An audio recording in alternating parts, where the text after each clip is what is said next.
Hotel style chutney ಪುಡಿ ಮನೆಯಲ್ಲಿ perfect and spicy ವರ್ಷನಲ್ಲಿ ಹೇಗೆ ಮಾಡೋದಂತ ತೋರಿಸ್ಕೊಳ್ತೀನಿ ಬನ್ನಿ.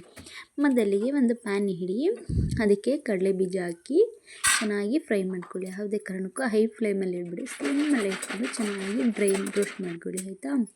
ಲಾಸ್ಟಲ್ಲಿ ಒಂದು ಇಂಪಾರ್ಟೆಂಟ್ ಟಿಪ್ ಹೇಳ್ತೀನಿ, ಸ್ಕಿಪ್ ಮಾಡಿದೆ ನೋಡಿ ಈ ವಿಡಿಯೋ ಎಂಡ್ವರೆಗೂ ನೋಡಿ ಏನು ಅಂತ ನಿಮಗೆ ತಿಳಿಯುತ್ತೆ ಆಯಿತಾ. ನೋಡಿ ಚೆನ್ನಾಗಿ ಡ್ರೈ ರೋಸ್ಟ್ ಮಾಡ್ಕೊಬೇಕು. ನೋಡಿ ಎಲ್ಲ ಡ್ರೈ ರೋಸ್ಟ್ ಆಗಿದೆ. ಈಗ ಇದನ್ನು ಸೈಡಿಗೆ ತೆಗೆದಿಟ್ಕೊಂಡು ಇದೇ ಪ್ಯಾನ್ಗೆ 2 ಟೇಬಲ್ ಸ್ಪೂನ್ ಎಣ್ಣೆ ಹಾಕ್ಕೊಂಡು ಬ್ಯಾಡಗಿ ಮೆಣಸಿನ್ಕಾಯಿ 4 ಗುಂಟೂರು ಮೆಣಸಿನ್ಕಾಯಿ ಆ್ಯಡ್ ಮಾಡಿಕೊಂಡು ಚೆನ್ನಾಗಿ ಫ್ರೈ ಮಾಡ್ಕೊಳ್ಳಿ. 1 ನಿಮಿಷ ಫ್ರೈ ಮಾಡ್ಕೊಳ್ಳಿ ಆಯಿತಾ. ಸಾಕು, ಜಾಸ್ತಿ ಮಾಡೋಕ್ಕೆ ಹೋಗ್ಬಿಡಿ, ಕರಿ ಬ್ಲ್ಯಾಕ್ ಆಗುತ್ತೆ, ಟೇಸ್ಟ್ ಕೆಟ್ಟೋಗ್ಬಿಡುತ್ತೆ ಆಯಿತಾ. ನೋಡಿ ಇದನ್ನು ಸೈಡಿಗೆ ತೆಗೆದಿಟ್ಕೋಬೇಕು. ಈಗ ಅದೇ ಪ್ಯಾನ್ಗೆ ಬೆಳ್ಳುಳ್ಳಿ 1 ಗಡ್ಡೆ ಬೆಳ್ಳುಳ್ಳಿ ಜಜ್ಜಿಬಿಟ್ಟು ಲೈಟಾಗಿ ಜಜ್ಜಿಬಿಟ್ಟು ಹಾಕ್ಕೊಳ್ಳಿ. ಟೇಸ್ಟು ಈ ಥರ ಹಾಕಿದ್ರೆ ಟೇಸ್ಟ್ ಬೇರೆ ಲೆವೆಲ್ಲಿರುತ್ತೆ. ಈಗ ಇದಕ್ಕೆ ಅದೇ ಪ್ಯಾನ್ಗೆ 1 ಟೇಬಲ್ ಸ್ಪೂನಷ್ಟು ಜೀರಿಗೆ, ಹಾಗೆ ಒಂದು ನಿಂಬೆಹಣ್ಣು ಗಾತ್ರದಷ್ಟು ಹುಣಸೆಹಣ್ಣು ಆ್ಯಡ್ ಮಾಡಿ ಇದನ್ನು ಸಹ ಚೆನ್ನಾಗಿ ಫ್ರೈ ಮಾಡ್ಕೊಳ್ಬೇಕಾಯ್ತಾ. ಇದು 1 ನಿಮಿಷ ಫ್ರೈ ಆದಮೇಲೆ ಇದಕ್ಕೆ ಹಸಿ ಕರಿಬೇವಿನ ಸೊಪ್ಪು ಇರುತ್ತಲ್ಲ ಅದನ್ನು ಆ್ಯಡ್ ಮಾಡಿಕೊಂಡು ಚೆನ್ನಾಗಿ ಫ್ರೈ ಮಾಡ್ಕೋಬೇಕು.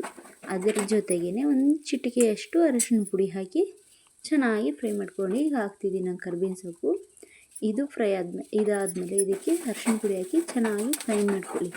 ಇದೆಲ್ಲ ಚೆನ್ನಾಗಿ ಫ್ರೈ ಆದಮೇಲೆ ಸೈಡಿಗೆ ತೆಗೆದಿಟ್ಕೊಳ್ಬೇಕು ಆಯಿತಾ. ಯಾವುದೇ ಕಾರಣಕ್ಕೂ ಬಿಸಿ ಇದ್ದಾಗ ಗ್ರೈಂಡ್ ಮಾಡೋಕ್ಕೆ ಹೋಗ್ಬಿಡಿ, ತಣ್ಣಗಾದ್ಮೇಲೆ ಗ್ರೈಂಡ್ ಮಾಡಬೇಕು. ಫಸ್ಟು ಮೊದಲಿಗೆ ಮೆಣಸಿನ್ಕಾಯಿನ ಗ್ರೈಂಡ್ ಮಾಡ್ಕೊಳ್ಳಿ. ಅದಾದಮೇಲೆ ಇದಕ್ಕೆ ಕಡಲೆ ಬೀಜ ಮತ್ತು ಆಗಲೇ ಎಣ್ಣೆ ಎಲ್ಲ ಫ್ರೈ ಮಾಡ್ಕೊಂಡಿದ್ವಲ್ಲ ಅದನ್ನು ಆ್ಯಡ್ ಮಾಡಿಕೊಂಡು ಹಾಫ್ ಆನ್ ಥರ ರುಬ್ಕೋಬೇಕಾಯ್ತು. ಒಂದೇ ಸಲ ರುಬ್ಕೊಬಿಟ್ರೆ ಒಂಥರ ಉಂಡೆ ಥರ ಆಗಿಬಿಡುತ್ತೆ. ಹಾಗೆ ಇದಕ್ಕೆ 1 ಚಮಚ ಬೆಲ್ಲ, 1 ರುಚಿಗೆ ತಕ್ಕಷ್ಟು ಉಪ್ಪನ್ನ ಆ್ಯಡ್ ಮಾಡ್ತೀವಿ.